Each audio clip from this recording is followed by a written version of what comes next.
Hi, Kathy. Hi, Kat. How are you? Good. How are you on this windswept day? Exactly. A bit windswept and a bit wet, but very glad to be inside. Yeah, have shelter. Thanks for asking me to do this with you. I'm really happy to. We always just have such a good time when we meet in person and spark ideas with each other.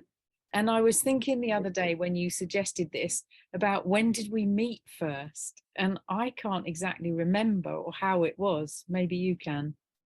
I think it was you came to treat Midnight, my horse, because I remember looking around for a cranial osteopath for the horse, for my horse.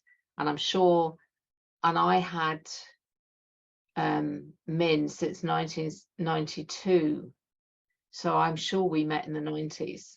Mm, Sure, yeah, we've known each other for 30 years, really. yeah, amazing. How Isn't does it? that happen? It's How quite does that frightening, happen? actually. Yeah, Where it does is, that isn't time go? it? But yeah, no, and then you've worked with me and you've worked with the dogs and you've worked with the kids and you've worked with everyone. So Mm, yeah, yeah, always very happy to have you come visit. yeah, thank you. I always have an amazing time. Um, I was thinking we should talk about Min again in a minute, Midnight, your mare, because I know you've shared that with people that you work with and your followers. But should we just say a bit about what the thought was about what we wanted to share with people? Yeah, and I think maybe shall we introduce ourselves first so that Mm. if we, say who we are, what we do, and then how that's led into the, you Mhm. know, the webinar meeting that we're thinking about. So I'll start. My name is Kathy Price. My work is called Point of Balance. I'm a scientist by training, and I come from a very scientific mindset of measure it, replicate it, and then I might believe it, Mhm. otherwise go away. Mm. But in 2003, my horse, Midnight, who we will speak about, took me to a horse clinic where everything changed. She introduced me to energy, and I've loved horses since the day I was born, I think, even though my parents couldn't understand why, because I lived in London. And it's that love of the horse that has led me to this work now, without a shadow of a doubt. Um, so yeah, point of balance. What is that all about? I've been studying energy and energy modalities now for about 20 years, and my thought process is that everything wants to be in balance. And if we look at the human body, it wants to be in balance in temperature. That's the physiological, but on an energetic level, Mm. my feeling is everything wants to be in balance, because that's the easiest place to be. It's the place of ease and the place where everything works well.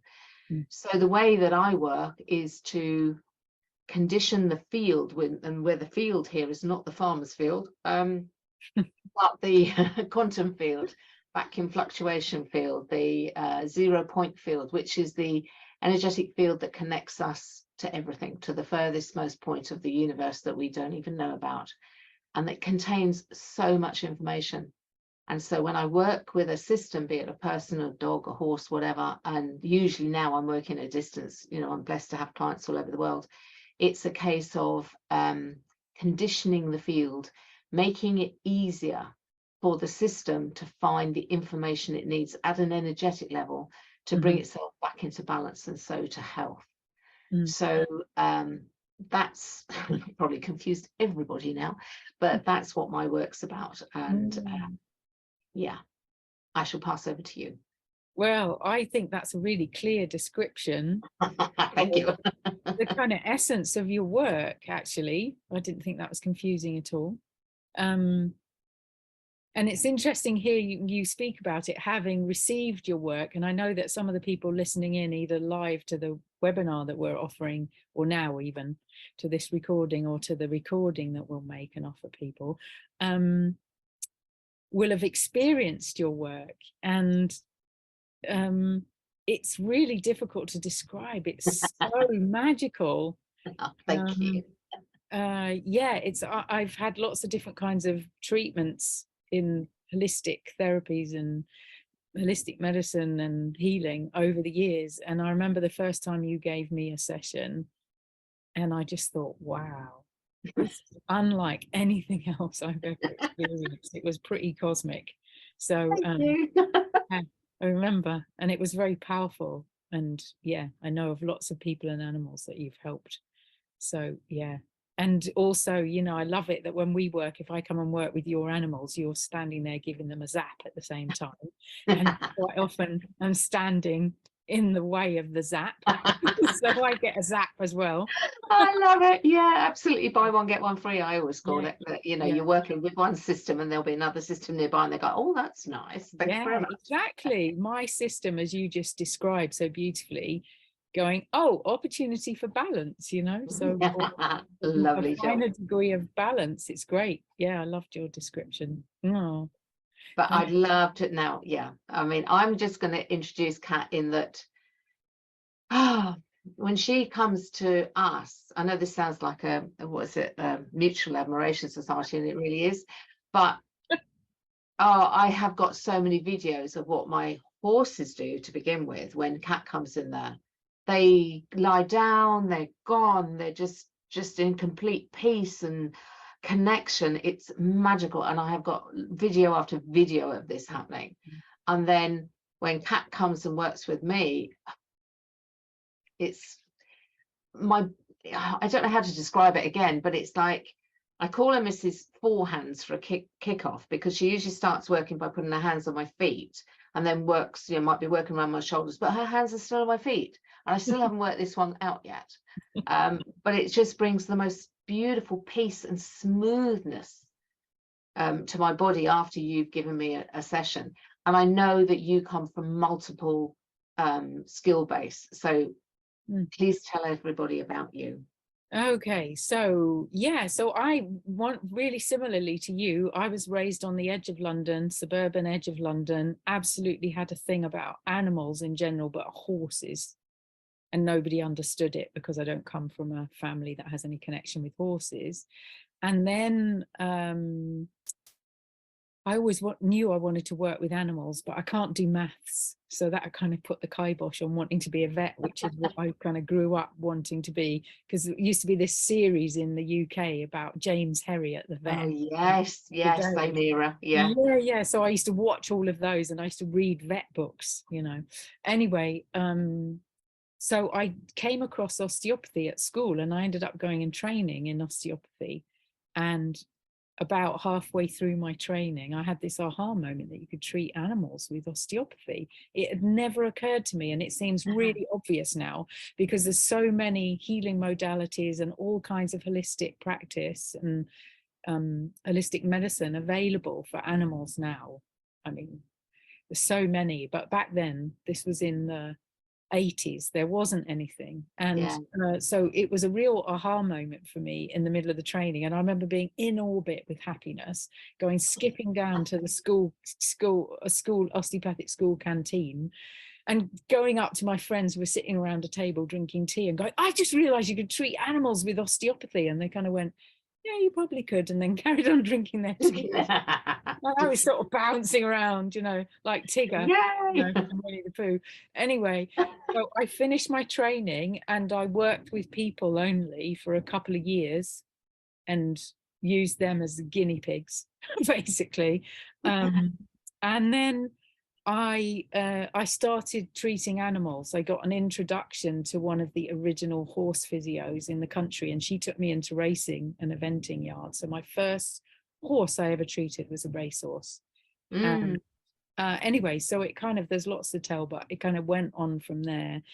That racehorse set the bar for me, absolutely set the bar. It was a magical experience, and boy did he show me the possibility of connection between horse and human, and between, in osteopathy we talk about the physician in the patient and the physician in the practitioner and the physician in the cosmos, in the universe, and the way that you know, when you're working, your job is to facilitate that move and relationship to bring the balance, as you were talking about so beautifully. Anyway, so he kind of really taught me about that, but in a way that I didn't really understand the experience at the time. but it created a curiosity in me. So I ended up working in equine sport as an osteopath, as a cranial osteopath, did lots of postgrad training in that particular kind of modality. And I worked with a lot of rescued animals and animals that had a really difficult time. And they showed me about trauma back in the day when trauma wasn't in people's language. Yeah. People didn't have it wasn't, you know, if you said PTSD, people didn't know what you're talking about. But the animals showed me about how to make connection, and they showed me about energy flow. And also they began to teach me how to be an animal communicator, which is another aspect of the work that I do. Which is basically about learning to listen. So they taught me how to listen, and they taught me how to listen to energy, which we're, you know, as you said, we're in this kind of field of web of energy all the time. And the animals showed me how to read what was moving in that web, and so cool. To read and understand it, and then to be able to use it to create trust and offer them help in the way they needed to bring that balance, as you talked about. And then sort of alongside that, I was having experiences in treatment sometimes, which osteopathy didn't have an explanation for. And so I started doing healing trainings, various healing trainings. There's a lot to say there, but anyway, lots of different kind of healing trainings. And for me, they were very much revolved around bringing an animal back into presence and bringing them back to their trust and joy and their kind of natural love of life. And so that was what that was all about, and bringing them back from that place of kind of dissociation and disconnection that happens when you're traumatized, very, very stressed, chronically stressed. So that's my particular skill set. So now I work as an animal communicator. Most of my work is healing work, and most of it, like you, is done remotely. Like you, I work with people around the UK and overseas, and then I also run some what I call Imaginal horse circles, which are about co-creating a different kind of fuller way of being a human being in this changing world, with the horses at the center of that, bringing the wisdom of horse into that. So I work with a herd of horses here doing that work, and that is beginning to go further out into the world. There's rumors of it going to a place in Canada and America this summer. So anyway, so that's basically what I do. Oh, that's wonderful. I think at this point we better say where we're leading to. And so we decided, Pat and I, to join forces and produce a live Zoom meeting, which we're calling Let's Talk Energy.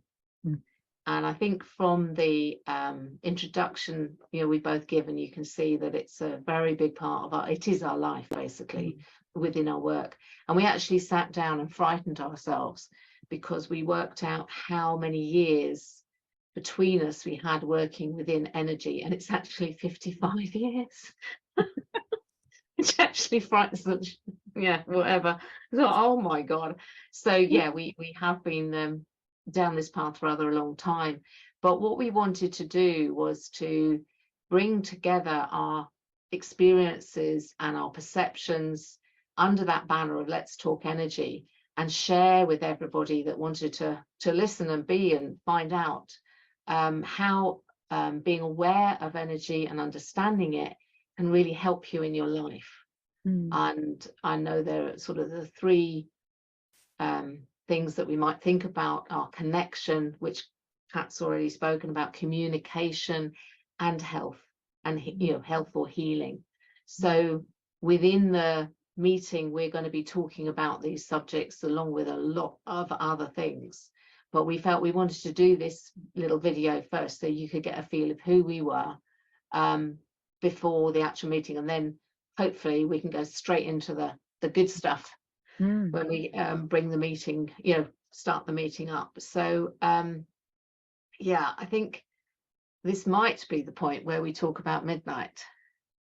Yeah, there's one thing I'd love to say before, Oh yeah, of course. before we move on to midnight, is that we're going to welcome you to ask questions of us and to send in your questions, and also have space within the, you know, the meeting, the webinar that we're going to do together, for you to bring us questions and to ask us, you know, like you've just said, we've got this terrifying 55 years working in the field of energy, and the ways that, you know, I can credit where I'm at, how I met you, so many experiences that you and I have had together, of that connection in that field of energy that you're talking about, reading the communication, understanding it, understanding how to work with it to, you know, move through challenge.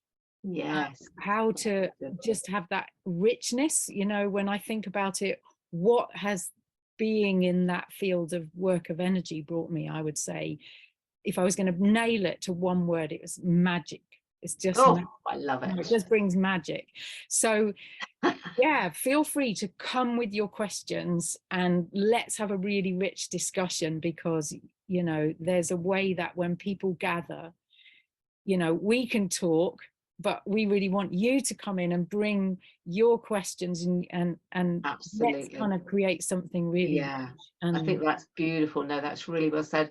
And it's also people's perception, because everybody's perception is different and everybody's perception is valid.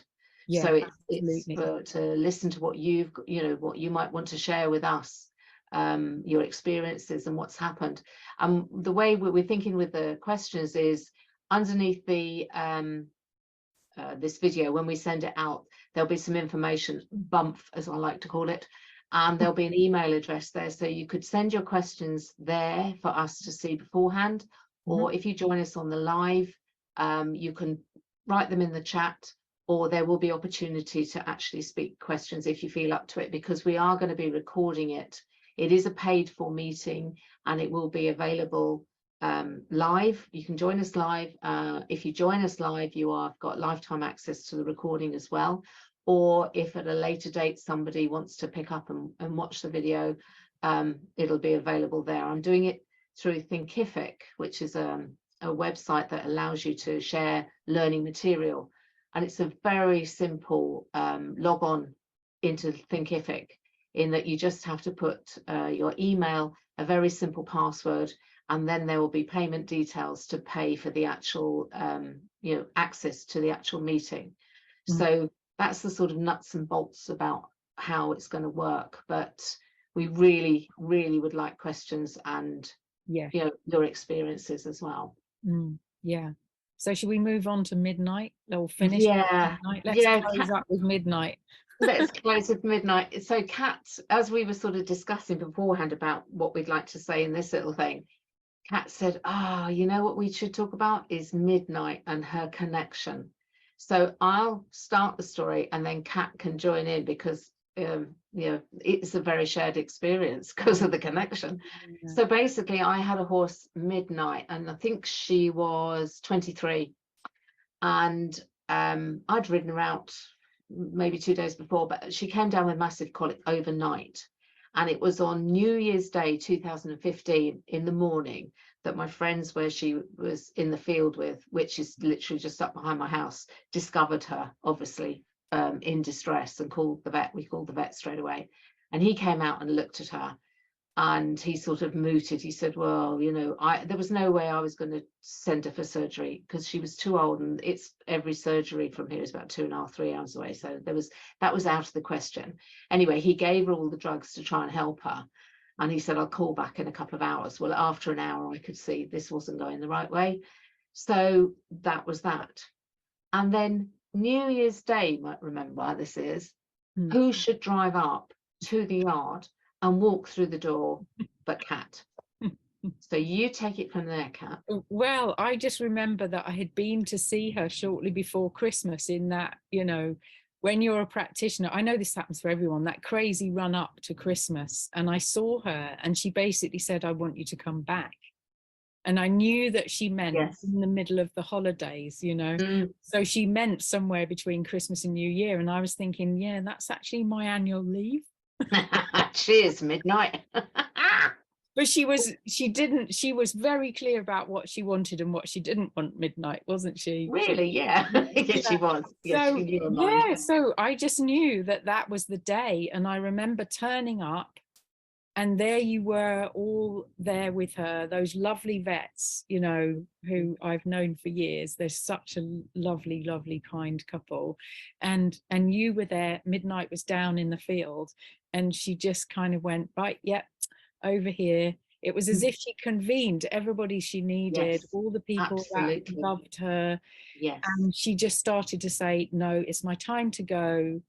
You know, you need to tell Kathy this, and I'm completely at peace with it. I mean, she had Yeah.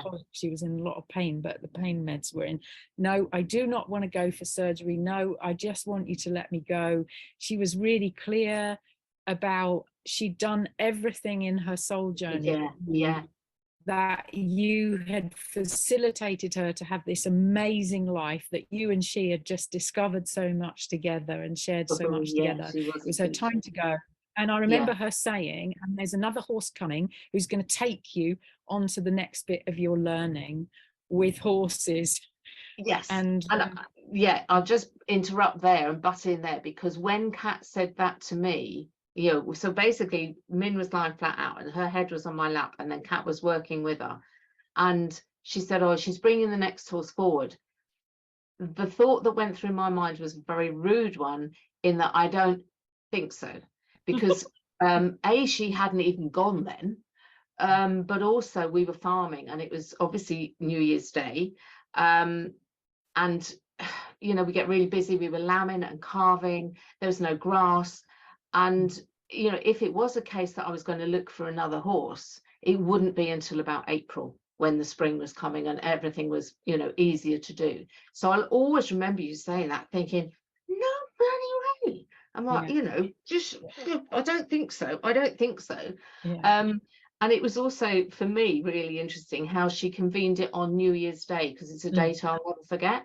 Yeah. And I know the vets were so lovely, because Phil said to me, oh, you know, this started last night at the end of the last year. Don't look at it as a bad thing starting the next year.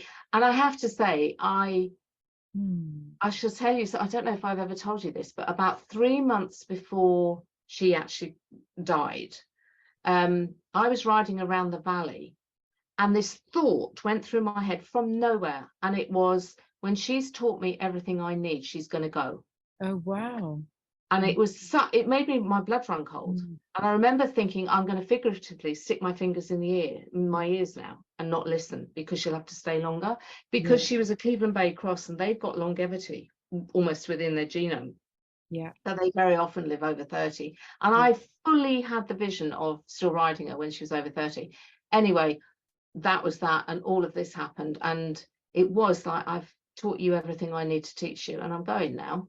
And then you said that, and I mean, yeah, she was put down, but everybody was there with her. Typical, she organized as such. She did, she was like that. And then the interesting thing was then that you know, she's saying the other horse is coming forward, so that was obviously January the 1st. Basically by January the 17th I had my next horse. Yeah, and I remember you messaging me and telling me that I've got my next horse. Oh, and she didn't come to the farm till April. The breeder kept her till then, but it was somebody I knew, and I thought, I'm just going to ring to see if there's a horse. And basically there was a very beautiful kind bay mare, 3-year-old, and it was like, oh, there we go, boys, there we go. So yeah, everything did come true like that. But this is, you know, we wanted to tell this story because it was like the connection between us, the connection with the horse, the communication, and this is all energy. That's all there is energy. And so that's why we thought, let's do this meeting, this Zoom talk about energy, because it is just so fascinating. Great. So I think, yes, have we just about covered everything that we need? I think so. Thank you everybody for hanging in there. And we said, oh, we'll do this in 5 minutes. That's half an hour, but never mind. So would you like to say how long we'll be on the live webinar and how much it is? Because I think we haven't said how much it is. No, good point. I mean, it's going to be well over an hour is what we're planning, and up to two. Mhm. To 2 hours. We're just going to go with the flow. We're not going to Yeah. schedule into too much, but we have facility for 2 hours, and the Mhm. cost is £25. But and for all that, you can join live, ask questions, either send them in, as we said, or on the actual meeting, and you have lifetime access. So if ever you want to dip back into it, it's going to be there. It's not going anywhere. So Mm. do hope that you'll be able to join us, because we really, the more people we get, the more fun it is, because people's Yeah, experiences and absolutely. yeah, join the conversation. So let's talk energy. That's Yeah, what it's going to be called. fab. And oh, and just very important point, it's on Friday, the 21st of April at 7 o'clock. I somehow thought it was Wednesday, but it's not. It's Friday the 21st. And so when you register, you'll get the link and you can just join us live. And we Fab. hope to see you there. Yeah. Okay. Wonderful. Well, thanks, Kat. So lovely to see you and be with you. Yeah, same. Looking forward to Friday the 21st. Friday the 21st. See you then. Take care, darling. Cheers. Bye. Bye-bye.